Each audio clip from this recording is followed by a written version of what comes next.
Hello, good morning. Ayan, so, sumada na naman tayo guys. Walang kasawasawang sumada. Araw-araw po ay nagre-review ng sumada.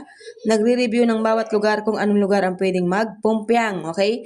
So, napakalaki ng chance magpumpyang ang Batangas. Okay? Batangas. So, pwede nyo po ito guys alagaan ng 2 days. So, 2 days nyo pong alagaan. Okay? 2 days. 2 days. Okay, so, mga lugar na pwedeng magpumpyang. Okay, meron dyan Batangas, Pampanga, Tarlac, Nueva Ecija, Ilocos Sur, Romblon, Bataan, Angeles, Santiago City, Pangasinan, at Muntinlupa. So, kung nagtatanong kayo guys kung anong pumpyang, ayan o. Kasi meron talagang iba na hindi marunong umintindi. Kasi ang akala nila nakatapat dyan sa Angeles, yun ang sumada ng Angeles. Hindi po. Kasi nakita nyo po yan, mga lugar na pwedeng magpumpyang, ito po yung pumpyang na tips na pwede ninyong tayaan. Okay na ba? Naintindihan ba? Hindi po yan kung alin yung katapat, yun po yung pumpyang natatayaan ninyo. Kasi po, 1, 2, 3, 4, 5, 6, 7, 8, 9, 10, 11, di ba?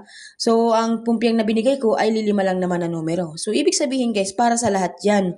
Hindi lang natin alam kung saang lugar po yung lalabas na pwede kasi po yan ay tips lamang. Sumada. So, sa mga basher ko po dyan, sabihin na naman, ikaw magtaya kasi ikaw yung nakaisip. Di ba? Wala naman ako sinasabi sa inyo guys na yan po yung lalabas ngayon. So, yan po ay tips na pumpyang na maaari ninyong tayaan. Kasi syempre guys, mahirap pong hulaan talaga ang pumpyang. Yan po talaga sa lahat. Yung numero nga nalalabas na 2 ay nahihirapan ka, pumpyang pa kaya, di ba? So, mahirap din po yon. So, swerte mo kung matimin natin yung numero na lalabas. So, ganun po yun guys. Hindi po ibig sabihin magkatapat dyan sa lugar na yan, ay yan na po yung lalabas. Hindi po.